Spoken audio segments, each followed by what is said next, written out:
Thanks again for joining me for Katy's Corner. I'm here with Edmund Vasquez. I hope I said your last name right.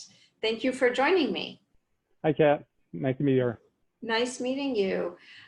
So Edmund, tell us what you do at Extreme.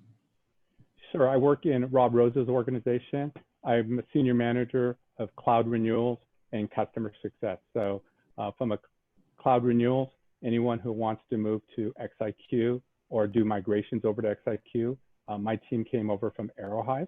And then from a customer success, I have a new team that we reach out to anyone who's recently bought XIQ or migrated over to XIQ. And we reach out to them to make sure they're onboarded and they're happy with our product to get feedback from them. Awesome.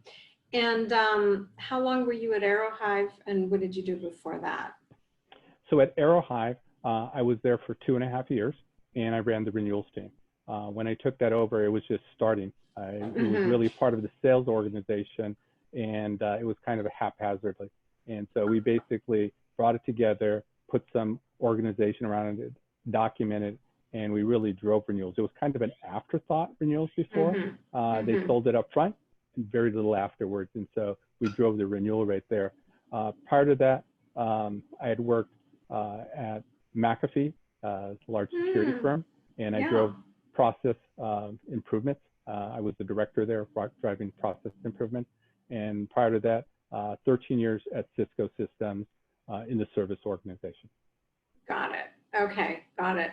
So what do you like Extreme? You must love it. You're here. Yeah. Tell me why you like Extreme. Yeah. So first of all, I love working in Rob's organization, top to bottom.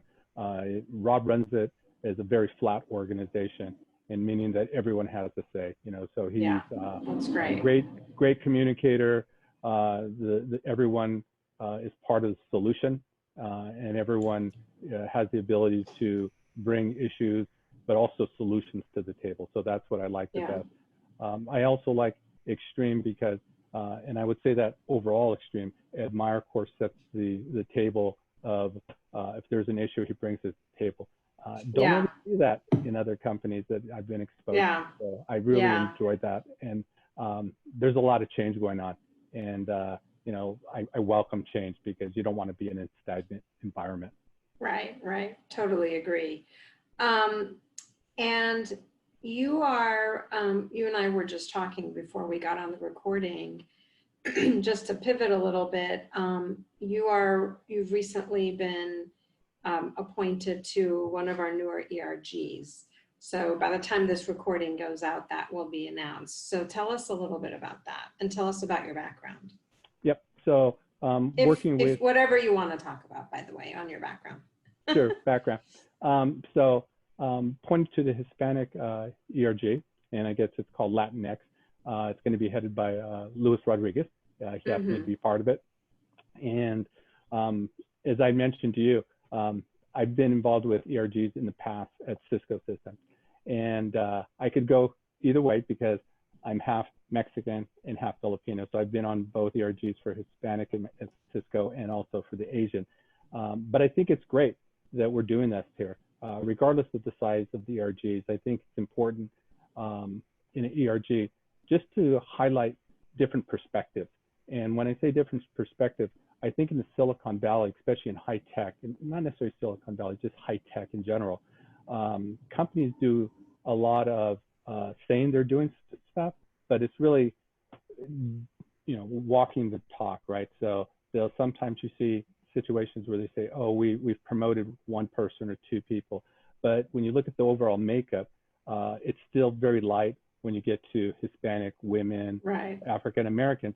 But I also like to look at, I always have a saying that says, if we're all thinking alike, then we're not thinking. And it's not just from different ethnic backgrounds, but it's also from an age perspective too. We need to look at different things, bringing in young talent too.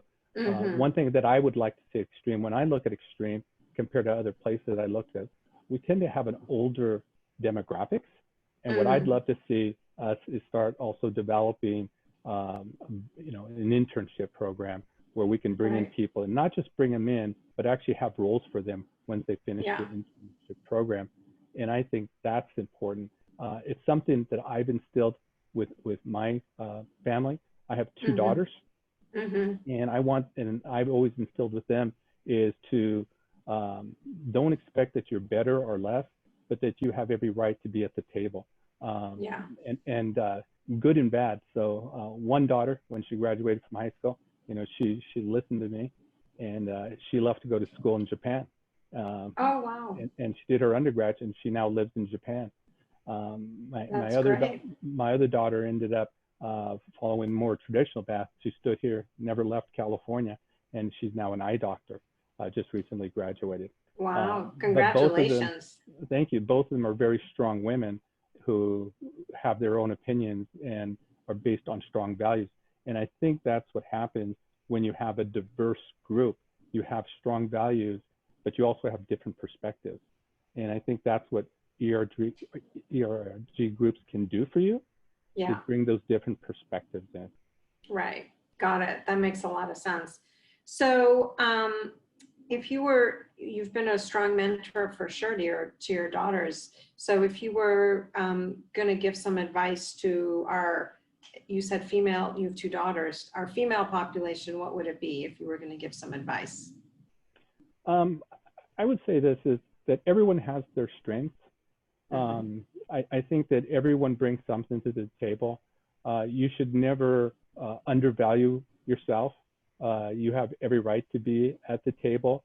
But I think whether it's female or whether you're young, whether you're old, whether you have blue eyes, whether you have green eyes, I think that you need to look. Everything needs to be.